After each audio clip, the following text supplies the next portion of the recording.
That's for me. There's certainly a sense that Fergie liked to have fun, she liked to sort of play jokes, but actually it began to wear rather thin. She's like a sort of steamroller that just keeps going. And her other half, Prince Andrew, the Queen's second son, and by all accounts, her favourite. He was the pin-up boy, if you like, of the royal family. He's the one who got the looks, and he was a good-looking young man. Together, they make up the most controversial couple in the royal family. High-profile problems have plagued them. I can't think of a worse thing than coming down to breakfast and find photographs of having your toes sucked seen by your family. Prince Philip was apoplectic and swore that she must never step across the threshold of Balmoral again. They've reeled from one disaster to the next. They're in a bubble. They've both had so much controversy. It's them against the world. So why has it gone so wrong for the royal couple? Is it about craving attention? At last, I have the turn to talk. All these men around here. Or are they just out of touch? Well, I have to ask the question, what is a reasonable lifestyle? One of Andrew's biggest failings is his singular lack of judgment, and that's bound up in a sense of entitlement and arrogance that he's always had, frankly. Tonight, this is the incredible story of how together Andrew and Fergie have lurched from one scandal to another. This case with Epstein is so serious. This is so much more serious than Randy Andy, Air Miles Andy. And how throughout it all, they've managed to maintain the closest bond. In a way, she's his wife in everything but name. We go behind the scenes to reveal just why they've made so many mistakes. Andy and Fergie go in a little bit head first, and where you or I might think, that's not a good idea, it just doesn't occur to them. In 1986, Britain enjoyed a royal romance. 26-year-old commoner Sarah Ferguson got engaged to Prince Andrew. The polished performance followed hard on the heels of the appearance of a palace official with the universally expected announcement of their engagement mid-morning. It generated intense excitement. Are you jealous of Sarah Ferguson? Yes! Very! Yes! She's absolutely gorgeous. I only wish I was 60 years younger and didn't stand a chance. Inside, the royal couple was showing off the ring. Could I ask you then, Miss Ferguson, do you remember what he said? Absolutely. But I'm not telling you. What went awry with that dashing young couple? And what led to the downfall of the Duke and Duchess?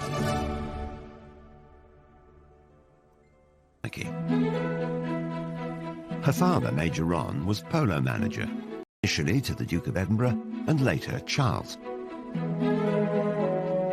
Sarah and Prince Andrew were friends as youngsters. Young Sarah was on the fringes of the royal family, and as children she first came into contact with Prince Andrew. This idyllic childhood was ruptured by the breakup of her parents' marriage. Her mother Susan, a former society beauty, caused a stir when she ran off to Argentina with a dashing polo player. Fergie and her sister Jane stayed with their father. The last big conversation she had with her mother before she went was her mother didn't like her hair. This is a girl of 12, and she really thought for many years her mother had left because her hair wasn't right. If you think your mother doesn't love you, I think you're always panicked by self-doubt. Sarah's father was terrific, but obviously he wasn't a housewife, and he wasn't great at cooking. He did master scrambled eggs, and they would just eat eggs out of a saucepan because he thought, well, what's the point of, dirtying all the plates? After her emotionally difficult teenage years, Fergie moved to London and shared with friends. Will there be an announcement this week? Her flatmate adored her. Sarah Ferguson's flatmate, Caroline Beckworth-Smith, is on holiday in Barbados. Just great fun, really, and interested in lots of things. Fergie threw herself into London life. She went on to have serious relationships. She wasn't the sort of unspoiled young woman that Diana was expected to be as mother of the future king. As Ron Ferguson famously said, of course she's got a past. She's 25, 26 years old. If she hadn't got a past, then there would be some serious questions to ask about. Dated a stockbroker, then lived with a millionaire called Paddy McNally. She enjoyed the jet-set lifestyle in his chalet in Switzerland. She and McNally, who was a widower with 2 young sons, fell in love, and they had a fairly lengthy romance. But McNally was much older, almost 20 years older than Sarah. He was very rich. Fergie likes very rich men and was living a good lifestyle. But I don't believe for a moment there was any question of McNally proposing to Fergie. The romance and lifestyle came to an end. But in 1985, she found her prince. Although Fergie and Andrew had crossed paths in childhood, they'd had very different upbringings. Well, Andrew has a unique place in royals of Queen Victoria's reign. She and Andrew had a very close relationship. He's constantly described as the Queen's favourite son. They are extremely close, and in a way closer than Charles and Anne ever were. He was spoilt, and Andrew was pretty assured of himself. He knew what he wanted, and he made sure that he got it. He had the looks, he had the physique, and you either liked him or you didn't like him. I think a lot of people didn't like him. If some of his fellow pupils didn't like him, the same couldn't be said of women. Prince Andrew had already been christened with a number of nicknames regarding his life. Randy Andy is the best known. The Prince has a practiced eye for the ladies, and his romantic adventures have been well publicised. The gossip columns make no mention of a serious romance at the moment, possibly because the list of temporary romances is so long. Andrew had served as a Navy helicopter pilot during the Falklands War, then later moved to HMS Brazen. His helicopter is a Lynx, which he's nicknamed the Hussy, as in the Brazen Hussy. He was one of the country's most eligible bachelors. Here was our hero wartime prince who came back from the Falklands, dashing and handsome with a rose clenched between his teeth. He was incredibly good-looking in his youth, and he was very popular with women, and he had an eye for women. The organisers of the sports display hadn't forgotten the prince's reputation with the girls. 12 of the most shapely danced before him, and the prince's face said the rest. Prince Andrew had had a rather checkered love life. He'd been in a relationship for a long time with Koo Stark, the American actress. Koo was an absolutely beautiful young woman, very much in love with Andrew, but she wasn't going to fit the bill for a royal bride. Although there had been rumours of marriage, the couple split. He was 26, he was at an age where the Queen really wanted to see him start thinking about settling down, and Sarah came into his life at just the right time. In 1985, Fergie appeared on the dashing prince's horizon, and the matchmaker was none other than Princess Diana. Diana and Fergie had met when they were younger, and Diana actually wanted Fergie to be her lady-in-waiting, but she was turned down, as she said, by the men in grey. So Diana thought, OK, I will get my own back. Ascot was coming around. Diana suggested that Fergie join the royal party, and Andrew met her, and they clicked right away. It was a fast match, a pretty quick romance. It was clear they would not be a traditional royal couple. Sarah and Andrew fed each other what the Queen and other members of the royal family made of it, but it was something that they plainly both remembered because it was brought up in their engagement interview some nine months later. We were made to sit next door to each other at lunch at Ascot. Yes, and you made me eat chocolate profiteroles, which I didn't want to eat at all. I then didn't have him, so I got hit. Then Very it started hard. from there. I think that's probably where it... I was meant to be on a diet. They were both keen to set the date for a royal wedding. I would very much like it to be in the summer. And so would Sarah. Sarah more so. Because I think that... Get on with it. Get on with it and get it out of the way. She was often contrasted with Diana, and in those early days, Sarah came out of the contrast rather well, because Diana was seen as rather pale and wilting, you know, this delicate flower, whereas Fergie was robust like the wife of Bath. How did they look to you on TV? Oh, smashing. Really relaxed. I think they did really well. I hope it goes as well as they did for Di and Charles. Sarah Ferguson was going to be a Navy wife, and as she was from a military family background, it seemed a perfect match. The Queen approved of her favourite son's choice of bride. Westminster Abbey, the focus attention tomorrow, and where today the more intrepid spectators have already staked out their patches to get a good view. On a hot July day in 1986, the country celebrated.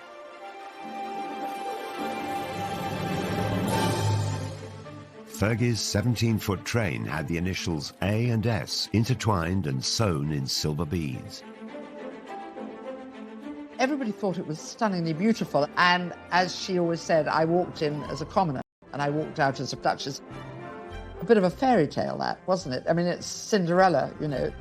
At this precise moment, Sarah Ferguson became Duchess of York. They come out of signing the registry and a royal bride and groom curtsy to Her Majesty the Queen. A lot of brides have been quite sombre at that moment. Fergie's giving a big smile to the Queen, and the Queen, I think, is smiling right back. So there's that feeling this is going to be fun. Even on her big day, it was clear that the new bride was going to create waves. Sarah later revealed that she'd been asked not to kiss Andrew on the balcony at Buckingham Palace, and I think perhaps in a hint of her rebellious nature, Sarah's attitude was, well, here I am, hundreds of thousands of people in front of us here. I've got my prince, I'm going to kiss him. And she did. Others were not as impressed by the displays of exuberance. I was commentating at the time at the wedding, and when they went behind the altar screen to go and sign the registry, they were larking about a bit, and I said to my co-commentator, that's a marriage that's not going to last. Press and public adored the new, fun, unfussy couple, especially the all-action Duchess. I think that their brand and their image was really positive. Creating a positive impression enables you to kind of influence and effectively manage your reputation. The newest arrival typifies the greater freedom of the young royals, becoming the first royal duchess to get a pilot's license, complete with very un-Biggles-style hair grips. I was absolutely in love with Sarah Ferguson as a wee girl. I thought she was just so refreshing. I think they had this amazing honeymoon period. They really were the golden couple, and she was really seen as a genuine breath of fresh air. The Yorks weren't just a hit at home. The following year, the couple embarked on a 25-day tour of Canada. Their tour of Canada went extremely well. There were tens of thousands of people pouring out wherever they went. They wanted to see the new bride, they wanted to see the new bridegroom. It was a terrific tour, that tour to Canada, 1987. I was on it, actually, and it was a great privilege to be there. They were hugely popular. They were enthusiastic. I think that's what the public reacted to. They weren't there just to cut the ribbons at the opening of things and say, how nice to meet you and have you come far, but actually engage with people. I could not go through a whole tour, letting my darling husband of a year and a day do all the public speaking. So we agreed, for once, that I should have the last word tonight. The Yorks were like no other royal couple before, more relaxed and far less serious. You make us feel so at home here. And I'm just a little bit sad that number 99 of the Edmonton Oil isn't here to meet me tonight. But the fun times did not last long. Stormy waters soon appeared for the Navy wife and the handsome prince. She was a very passionate woman, and, you know, within months, weeks of marrying, she found her husband was away all the time. And Fergie's desire for attention started to grate with the public. All that her natural charm that had been celebrated initially began suddenly to be seen as rather unsophisticated and inappropriate.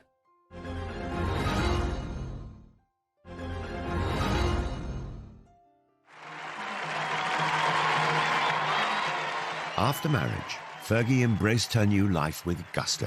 Her Royal Highness, the fair Duchess of York, leading forth her heroes on behalf of the International Year of Shelter for the Homeless. In 1987, she took part in the now infamous It's a Royal Knockout. His Royal Highness, the tantalisingly eligible Prince Edward. It was younger members of the royal family actually making fools of themselves, and it was bad television. It was bad for the royal family. A one-off charity event organised by Prince Edward, it was hosted on the lakeside lawn at Alton Towers. Fergie and Andrew had their own team. Basically, we're the best. We're the best blue bandits there are. And they were with, I remember, Pamela Stevenson, who was a big comedy actress at the time. And it was just crazy.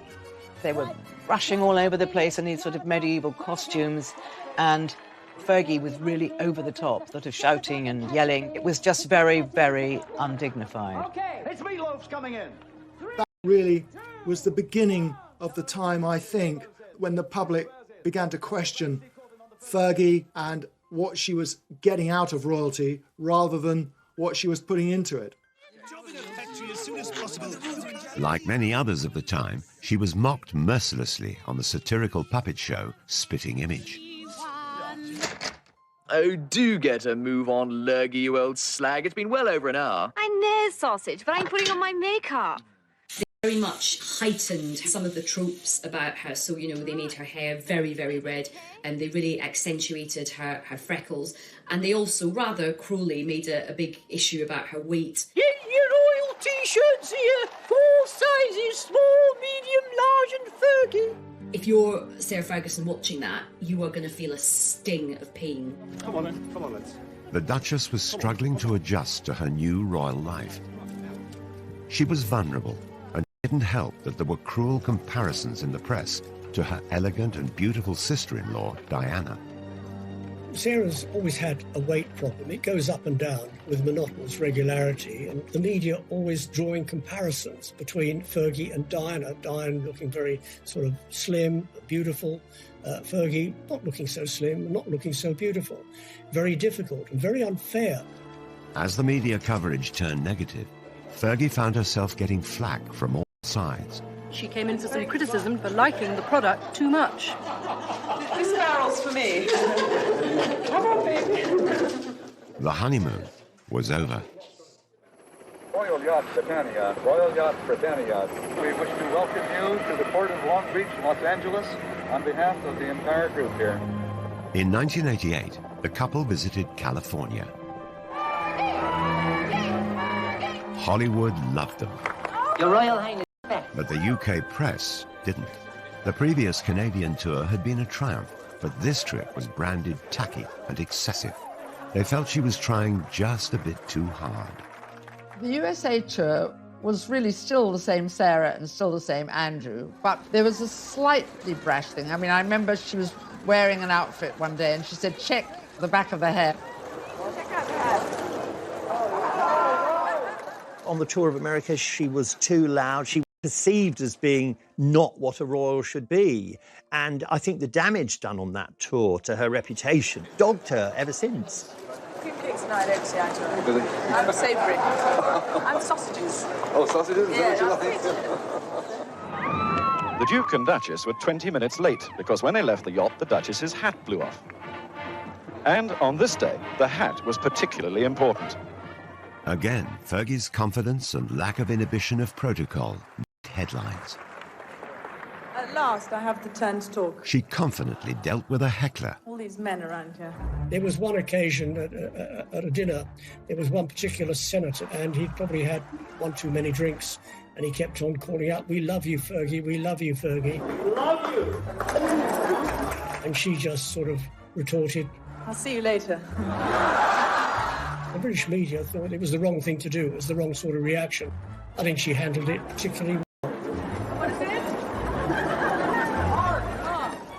If Sarah Ferguson's quip didn't win over the stuffy press, then her over-familiarity with them didn't help her cause either. At a swish reception, she divulged intimate details about her clothes. For that tour, she was head to toe in French couture, and joked to the press there that she was wearing Marks and Spencer's knickers. This is not what you're expecting the Duchess of York to say. And remember, the previous Duchess of York had been the Queen Mother. So you're talking about a changing view of the royal family. You're talking about the country changing. They want them to be up on a pedestal, but then when they say something like that, they think, oh, you've slipped down from the pedestal. Back home, the continuing attention-seeking gaffes didn't go down well, and the press began to worry Fergie was somehow leading Diana astray. They certainly That Fergie liked to have fun, she liked to sort of play jokes, but actually it began to wear rather thin, and she was seen increasingly as a bad, unsophisticated influence on Diana and Prince Andrew, and something of a loose cannon. The Royal Duchess and Princess Diana were caught larking around at the races. There was an iconic picture of them at Ass behind. It was a great shot. But I think, obviously, that was another opportunity to say, you know, she was a bad influence on Diana, which it actually really wasn't true. Never learn, do you? Fergie had a love of foreign holidays, particularly skiing. She's renowned as the finest skier in the royal family, and today only the best amongst her party could keep close to her. Can't get any closer, we'll fall over. Hang on a minute, we're just doing this thing. In Switzerland, the two royal couples posed for the press. Again, it looked like the Duchess was a poor influence on Diana. They were on a slope of a mountain, and I think, and it was snowing, and Diana was slipping a bit, and then Diana and Fergie slipped into each other, sort of on purpose. Oh, these pictures you've got. They were really larking about, and they were just wonderful pictures. Did you get that? And then Charles got annoyed because he thought it was undignified. That came back to haunt Fergie, those photographs. It wasn't all bad press. So have you managed to name your baby yet? No names. Was it quite an ordeal yesterday? It was a long time, wasn't it? It was a long time, but she came through it very, very well. You looked very worried earlier in the day, sir. Ah, that's because I was on my way to the dentist. So, 2 years after their marriage, the Yorks celebrated the birth of their daughter, Beatrice. Eugenie followed 2 years later. God save the Queen! Our wishes to both the baby, to the father and the mother. But the happy family didn't last long. Prince Andrew was away at sea for many weeks of the year. His posting follows 3 months of specialised training, and the Duke will now lead a flight team aboard the frigate for around 18 months. In the early years of their marriage, Andrew was serving as a naval officer, which meant that he was frequently sent away. And for Sarah, that meant being at home at the palace on her own for long periods of time. And in fact, she later recalled that she got to see her husband 40 days a year. The rest of the time, he was absent. It's terrible. I mean, you're going away and leaving what you love behind. It's a fantastic job for a single man. It's getting less and less so for a married man. The new mother was lonely and lacking support. In 1992, private photos surfaced. A cleaner found a set of holiday snaps showing the Duchess and her 2 children with a Texan, Steve Wyatt. Wyatt was handsome and attentive. The pictures had been taken some 2 years previously. There's a picture of Steve Wyatt, and then there's Beatrice, who's just got bathers on, and they're obviously somewhere hot. And suddenly people think, who is this man? And so then the stories start. Eve Pollard, a tabloid editor at the time, was contacted by a mutual friend of the Duchess. A very old friend of ours rang us up. He said, I wonder if you could come and give a friend of mine a bit of advice. So we turned up in his lovely studio in Mayfair, and there she was. We tried to say, you know, you've just got to be careful about any photographs. If you go out with anybody while your husband's away, it should be a crowd. And she was, at that time, I have to say, very, very unhappy about the fact that she was alone. Gossip of affairs circulated in society circles for months. She was also getting a lot of flack from the royal household for behaving, as they saw it, inappropriately. So everything was mounting up against her, and I don't think Andrew was there to really back her up. And then along comes Steve Wyatt. It was the beginning of the end for Fergie and Andrew.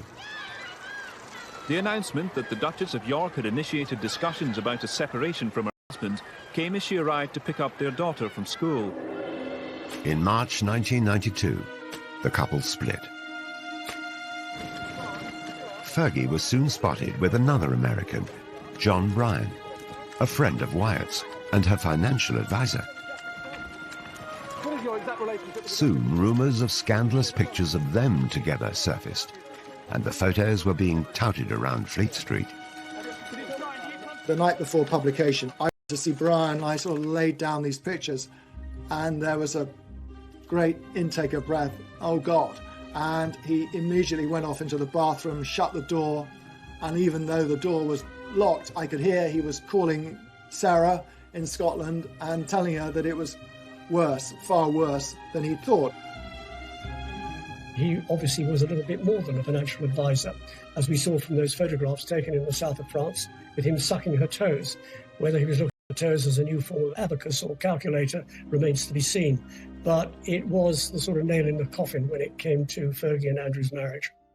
It was a sellout scoop for the Daily Mirror. 300,000 extra copies were printed, and as the public snapped them up, the newspaper was unrepentant. Unfortunately for Sarah Ferguson, she was staying with her in-laws at Balmoral. The papers were all laid out for breakfast. Sarah took one look around the dining room and thought, "There, but for the grace of God, go the lot of you. I'm going." So she went back upstairs, and obviously she had to see the Queen. And the Queen, remember, these two are fairly close, and the Queen was furious with her, just furious. She fled the castle and the press. No longer the luxury or privilege of an aircraft of the Queen's flight, for the Duchess just an ordinary scheduled flight to Heathrow. It spelled the end of Fergie's life as a royal, and that was absolutely devastating for her. It was never how she had expected things to turn out. The most important thing for me at the moment is to keep a low profile, work hard, and make sure that I continue to find cures and to help people as much as possible. With no wealthy husband, how was she going to live? The debt soon racked up.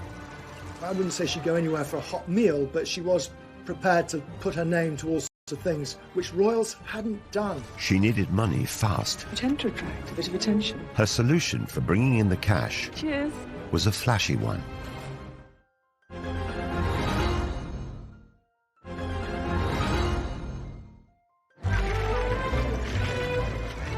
The Duke and Duchess of York announced their divorce in May 1996.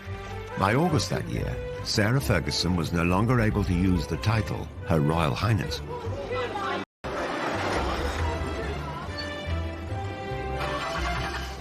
She found it awkward to adjust to a modest lifestyle. Living beyond her means quickly got her into financial difficulty. You know, she's cast out of the royal family. She doesn't just divorce Andrew, she divorces the whole of the royal family. I remember Diana saying to me that, you know, Fergie didn't get that much. You know, she really didn't. And that's why she had to work so hard. And she had to keep coming up with new ideas. In typical fashion, she made light of the negative press. It really bugs me that every day I have to read that I'm a millionaire 3 times over. Cool, I tell you. When her marriage broke down, her overdraft was said to have been £200,000, allegedly paid off under a separation settlement, which also involved Prince Andrew taking financial responsibility for their children, Beatrice and Eugenie. The news reports varied. At first, she said the royals gave her no financial support at all. Then she admitted to receiving £15,000 a year. It was then reported that the divorce settlement from Prince Andrew was worth several £1 million. Later, it seemed to emerge that actually she had a settlement around sort of £3 million. So I think it's likely that the divorce settlement was much more favourable than perhaps Fergie initially suggested.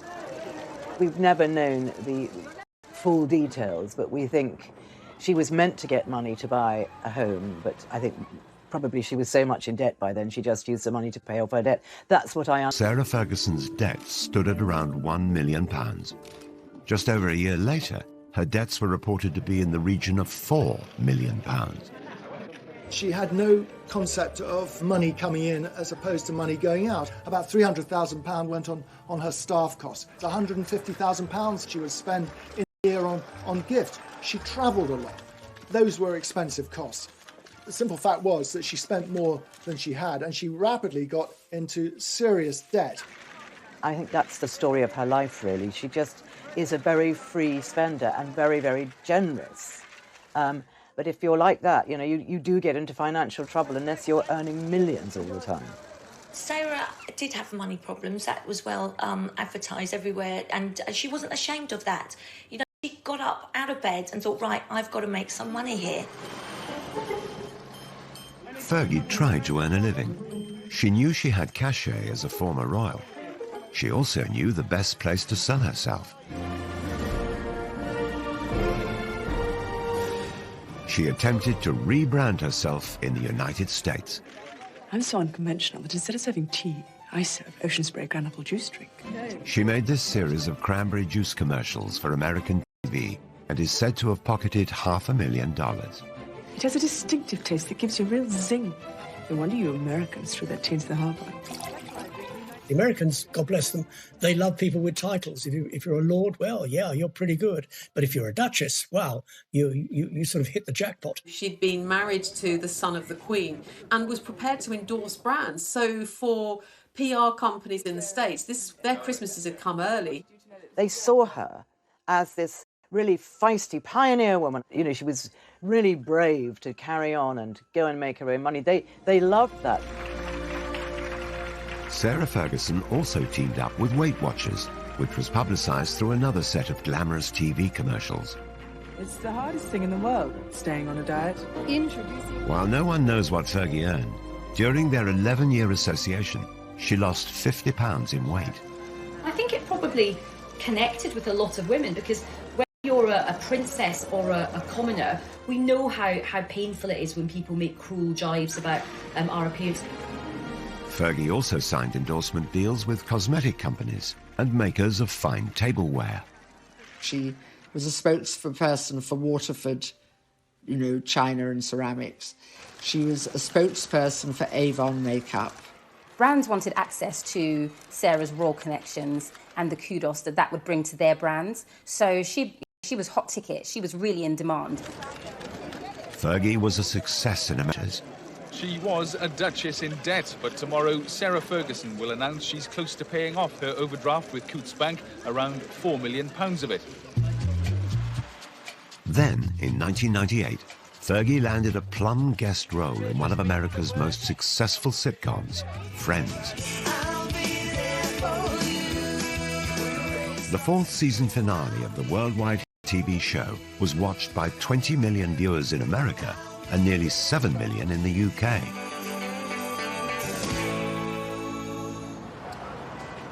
Filming brought the Friends cast to London for a major wedding storyline. The character Joey photographed Chandler outside Westminster Abbey. Then who should turn up among the stars but the Duchess of York? They may call it a bit part in the business, but she could have been paid as much as £900 for an hour's performance. Jay says you don't really like his hat, but I think it's kind of dashing.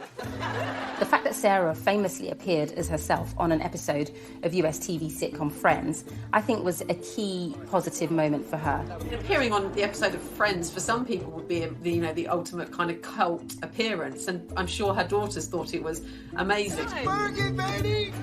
But, this was not becoming of a former royal princess to appear on, an American sitcom. Of course, really, if she'd had any kind of royal status, she certainly wouldn't have been allowed to have performed in Friends.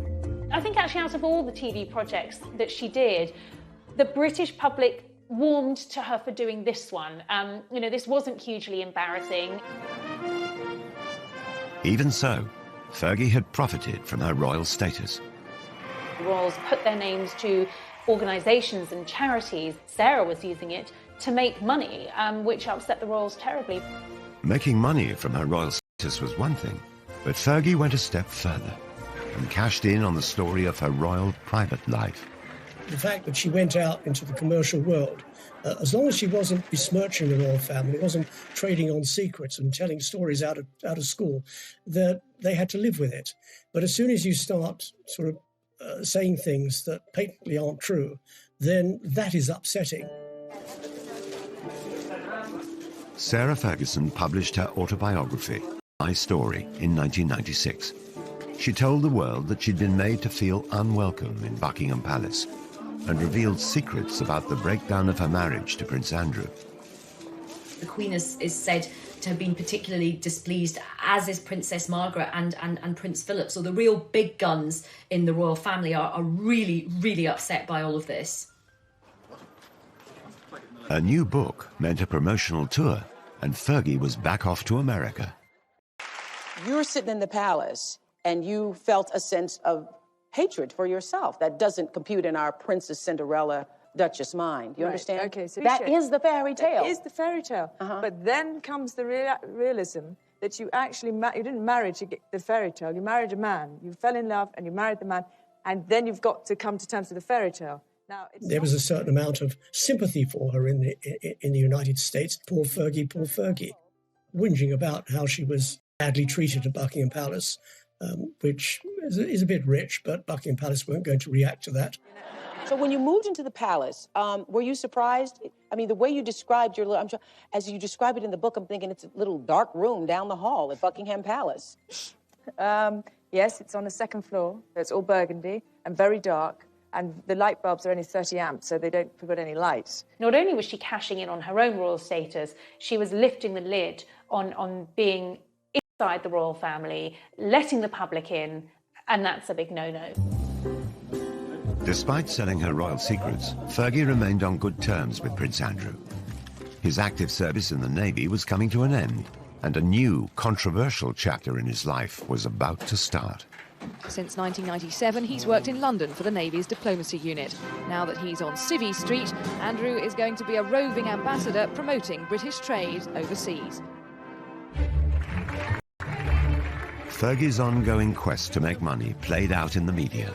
But there were more PR disasters on the horizon, and this time, a scandal of epic proportions. She'd done something very, very stupid. I think she really had to lay her soul bare in order to sort of exonerate herself from what she'd done.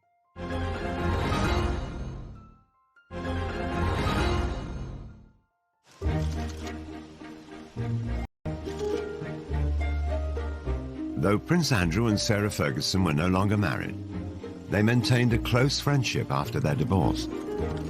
They always stayed friends, which is, I know people don't get it and say, how is this? This is very unusual, and it is rare, but it's a very special relationship, and they get on extraordinarily well. They have the same sense of humour. In 2008, Fergie moved in to share Andrew's home, the Royal Lodge in Windsor. Their friendship has intrigued royal watchers. They're the couple who, they might not have the label of being husband and wife, but they're definitely kind of soulmates, I think. Soulmates, whose friendship brought its own problems. The next disaster to hit would rock not only Andrew and Fergie, but the whole royal family. He kept saying he wanted to meet Prince Andrew, and he would pay her $500,000 if she could fix that. Posing as an Arab businessman, Mahmoud had played out hundreds of undercover stings on high-profile personalities since the early 90s. Victims were cajoled into making embarrassing confessions or trading illegal substances. The fake sheikh operations were often criticized as entrapment. He would do these meetings at the Savoy, the Dorchester, all these glitzy places, and so many celebrities and other royals got stung by him.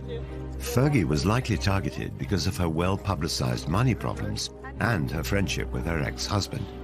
By 2010, Prince Andrew had retired from his successful naval career and had a new role as a special trade envoy for Britain. Okay, of course. So you 500,000 in... Yeah, but that's in wire transfer. That has to be wire transfer, I mean, obviously. The News of the World set up a sting to secretly record Fergie. Despite the grainy and low-quality footage, she can be heard offering access to Prince Andrew. It's £500,000 when you can, to me, open doors. Big Prince Andrew? Yeah. Is that a deal? Yeah. What she was proposing and what she was saying she could do, and using Prince Andrew basically to shake down some money from a man who she thought was a very rich foreign investor, but in fact was an undercover journalist. It's one thing to be, trading off the fact or the fact that you had once been a member of the royal family, but what is not really appropriate is the fact that you're no longer a member of the royal family, that your ex-husband has a sort of governmental ambassadorial role, and you're offering access for huge amounts of cash. Prince Andrew knew absolutely nothing about what was going on. This is something that Fergie had arranged all by herself and was going to present it as a fait accompli. But, you don't sell a member of the royal family for cash. But the fake sheikh had caught far worse on camera. After agreeing she would be paid a £500,000 fee by wire transfer, Fergie was seen accepting a cash deposit of just under £30,000. She left the ill-fated rendezvous with the suitcase containing the cash. She'll give it back, but her reputation is in tatters. When you looked at it, she was obviously distressed, she was smoking, she was drinking, and he was there with this sort of suitcase of money. I think out of all of the embarrassing deals, this was the most serious. Andrew had no option but to completely distance himself from this. It was very embarrassing for the royal family. In 2016, the fake sheikh was himself exposed as a law for evidence. Did you lie to get a front-page headline? What do you say to that, Mr. Mahmood? What's your reaction? Mahmoud was convicted and sentenced to 15 months in prison. But his sting on Fergie had done its damage. She apologised to the Queen, she apologised to Prince Andrew, and she's got this extraordinary ability to bounce back. And she did bounce back. Prince Andrew, stood by her, and it was Andrew who sort of came to the rescue and set up a programme whereby Fergie could repay some of the debts, and that's how Fergie got through that episode. Fergie made a public apology. Fergie had to try and defend herself, and in typical Fergie fashion, she went onto the networks to do it. She went onto the Oprah Winfrey Show and reflected with Oprah on what had happened. They watched a playback of the entire fake sheikh video before Fergie made dramatic revelations about her state of mind. Because I was in the gutter at that moment. So I know exactly, I'm very aware of the fact that I'd been drinking, that I was not in my right place. People love Oprah, and I believe that by speaking to Oprah, Sarah felt that it could have a positive impact on her. She really had to lay her soul bare in order to sort of exonerate herself from what she'd done. And it was extraordinary that she did it. It was a very, very brave thing to do. But then she'd done something very, very stupid. It was kind of like the ultimate collision of a royal and reality television. So, of course, people loved it in America. You have to respect her for that, because that really takes guts to be able to do that. I think I'm authentically myself sitting here right now, and I'm going to give it a good shot. Somehow or other, she managed to turn the tables. I don't think she meant it to be, but it turned out to be an absolute masterstroke. In the years following the fake sheikh scandal, Sarah Ferguson claimed she'd lost around £40 million worth of earnings from cancelled celebrity engagements because her reputation was so damaged. She started legal proceedings against the owners of the News of the World, but it's reported that after 3 years, she abandoned her case in 2019. It's unfortunate that she was caught in a sting, but not the first one to be caught in a sting, and certainly probably won't be the last one. She realised very quickly that she was up against some serious legal opposition, and that if it went against her, the costs could have run higher and higher. So sensibly, she dropped the case. Ferguson was still close to Prince Andrew, each still supportive of the other. They were so close that some royal watchers believe a reunion could be on the cards. I think Sarah and Andrew are together as a couple. I just don't think they could be apart from each other. And I do see them getting married again. I really do.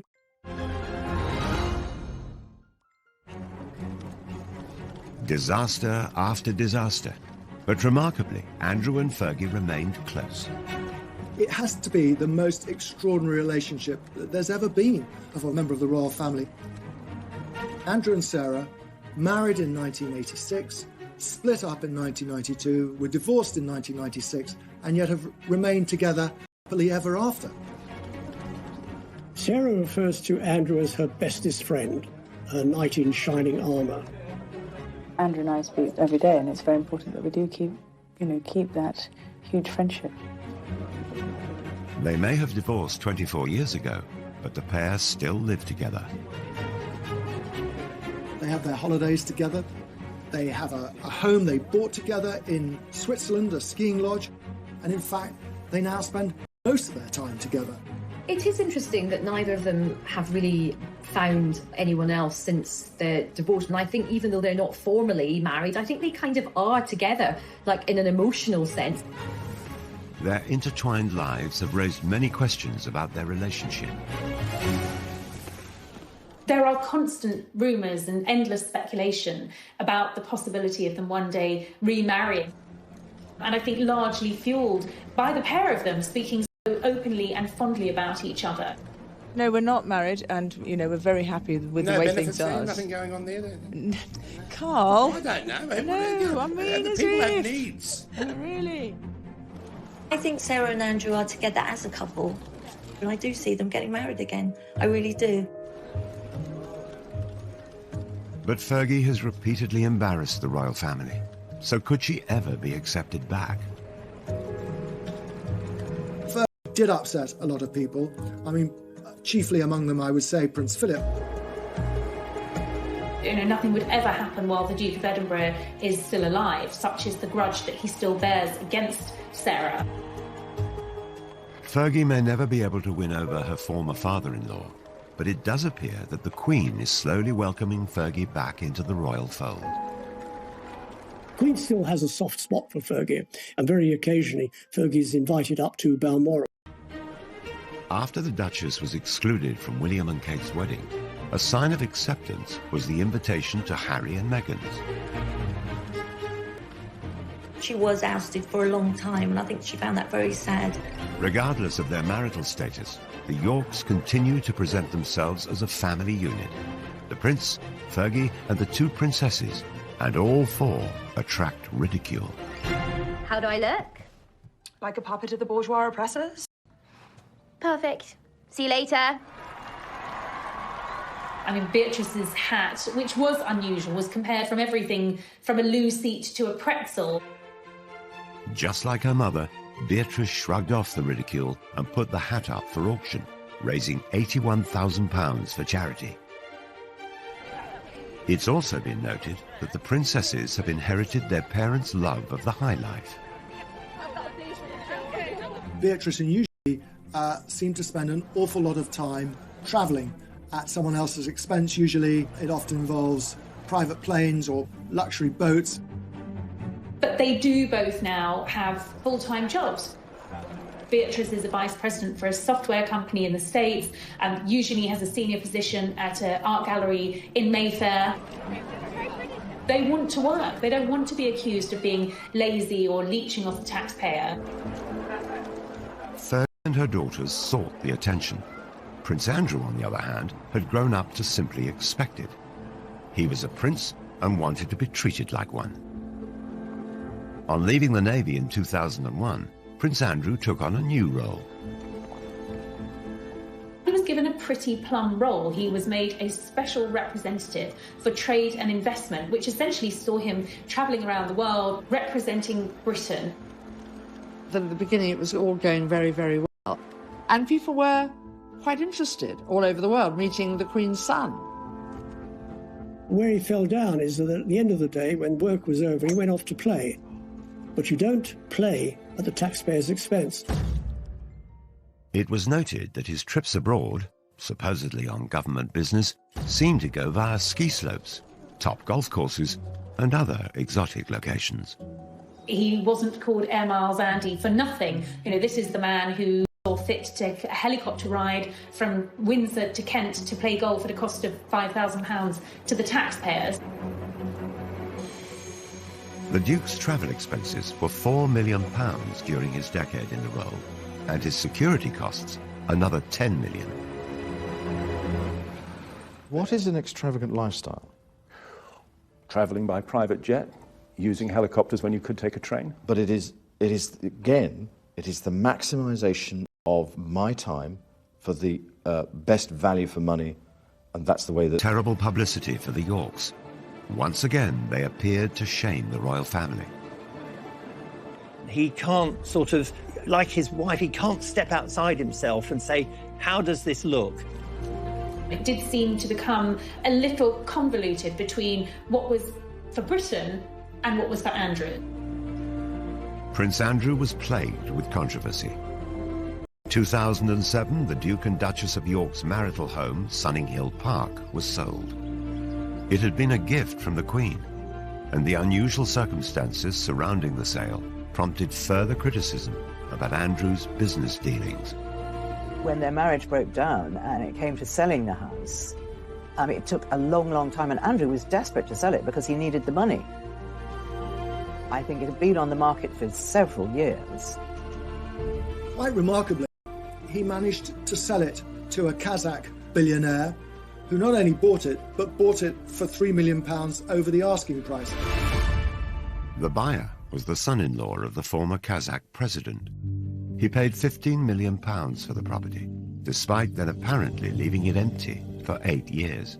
Not a brick of it remains to this day. It was bulldozed to the ground. It was later reported that Andrew had tried to help the Kazakh oligarch become a client of Coutts, the bank used by the royal family. And the controversy kept on coming. It appeared that the prince simply didn't care what people thought.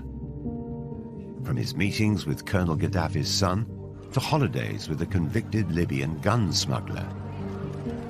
He seems to delight in these relationships, and it's said it's because he's very much drawn to power and wealth. But one of Andrew's friendships would prove more damaging than them all. I mean, this is so much more serious than Randy Andy, Air Miles Andy. And this is a criminal case.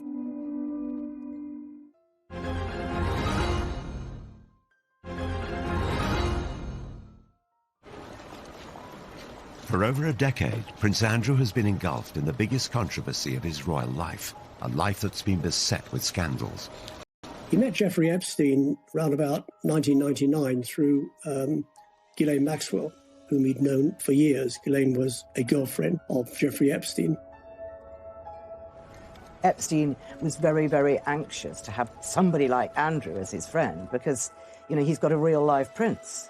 And it gave him so much kudos. I think around about 2000, he went to St. James's in the British Virgin Islands on Epstein's private jet and had made several trips. The high life was what attracted him to Ghislaine Maxwell, and he invited her to parties at the Palace. He invited her shooting at Sandringham, always with Epstein in tow. 2 months before Epstein attended Princess Beatrice's 18th birthday party, a warrant was issued for him over the sexual assault of a minor. The fact that he'd invited Epstein to Sandringham, he invited Epstein to Windsor Castle as a guest of the Queen, says a lot for the man's judgment. Epstein served 13 months in prison for soliciting an underage girl for prostitution. 2 years later, in 2010, Prince Andrew was photographed walking with him in Central Park during a 4-night stay at his New York mansion. He claimed that he went over there to say that they could no longer be friends. Well, what's wrong with email? What's wrong with a telephone call?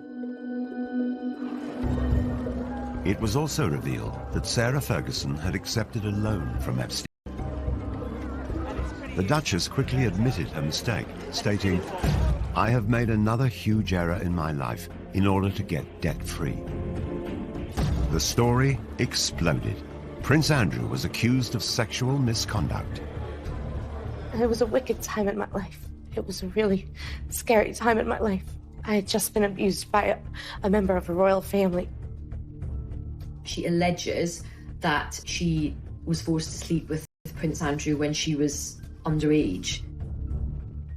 Very serious allegation. It's one which Prince Andrew denies. Epstein committed suicide in jail in 2019. Prince Andrew has strongly denied the accusations made against him, and he made a rare and very controversial interview from inside Buckingham Palace. Do you regret the whole friendship with Epstein? Now, still not. And the reason being is that the people that I met and the opportunities that I was given to learn, either by him or because of him, were actually very useful. The fact that, as reported, that he said to the Queen that it had gone well gives a very clear indication of the man's poor lack of judgment. Prince Andrew's interview was widely criticised. This was one disaster too many. Days after the interview, Andrew stepped down from royal duties. There have been many ups and downs for Sarah and for Andrew, but, for the Duke of York to essentially be forced into an early retirement, to step down as a senior royal, is a sign of just how serious this is. He can't do any charities. Virtually everyone who had anything to do with him has now... Statement saying the Duke of York expressed regret for his ill-judged association with Jeffrey Epstein. But the story just won't go away. This week, former Epstein associate Ghislaine Maxwell was arrested. She denies the charges against her and any wrongdoing. American authorities have made a formal request for Prince Andrew to speak to them as part of their inquiries. They claim previous requests for help have been repeatedly declined, whilst Andrew's lawyers say his offers of help were effectively rejected. There are clearly questions that need to be answered, and we have yet to see whether the Duke is going to cooperate. There are precious few people standing by him, I have to say. As time goes on, more and more of Andrew's support has sort of melted away, but there is one solid support, and it's Sarah. Sarah Ferguson has defended her ex-husband in television interviews, newspaper articles, and on her social media. It is just shockingly accusatory lies, which I won't stand by and let anybody believe, or I just have to shut it down right now. She knows she's going to get a lot of criticism for standing by Andrew at the moment, but that's what she does. She's so loyal, and she'll do anything to protect her family. Andrew stood by Sarah when she was in trouble. He was remarkably patient, and she is now standing by him. I think they're in a bubble. I think they've both had so much controversy. It's them against the world. When you grow up in the royal family, especially Andrew, who was spoiled by his mother, Charles is much more sensitive, much more aware and worried about how he appears to the public. Andrew was cosseted. He was the favourite son, and the Queen brought him up to think he could do no wrong. Surrounded by controversy, the future of the couple is uncertain. One of the side effects of Andrew's standing down from royal life is that he instantly lost a means of earning a living. And all the indications are he will never come back as a working royal. But if anyone can bounce back, it's surely Fergie. Again and again, she's experienced humiliation. The one thing that Sarah won't lose is that capacity to surprise all of us. She has done some really impressive charity work, and her children's books have done well. She's trying to forge out a new career in the film industry. I would say never with Sarah. Every day I'm going to do story time with Fergie and friend. Fergie now has another project. She's been reading stories for children online during the coronavirus lockdown. Let's get a bit of magic going here, shall we? She's being really personable. For Andrew, his future might rest more on his ex-wife than he could ever have imagined. Only recently there was a picture on social media of himself and Fergie packing together lunches to deliver to local nurses and stuff. So he's trying to do some good. But again, whatever you put up in this situation is ridiculed. Will it ever be possible for Fergie and Andrew to shake off the mistakes of their past? The scandal from Prince Andrew and Jeffrey Epstein is so toxic, and I do feel that is going to kind of tarnish her. The fact that she's still so close to Prince Andrew, I think that is going to have quite a limiting effect on big future sort of commercial projects. The story of Andrew and Fergie is a sequence of disasters. She sought out attention and indulgence she just couldn't afford. He mistook deference for friendship, his judgment clouded by his status. Throughout, there has been one constant. The Duke and Duchess of Disaster have stayed side by side. The next chapter of their lives are going to be very, very different to what's gone before. I think they're going to have to maybe try and enjoy the simpler things in life, and to be honest, they may not have a huge amount of choice. It wouldn't surprise me at all if we get an announcement that they're getting married again. Nothing really would surprise me with Fergie and Andrew.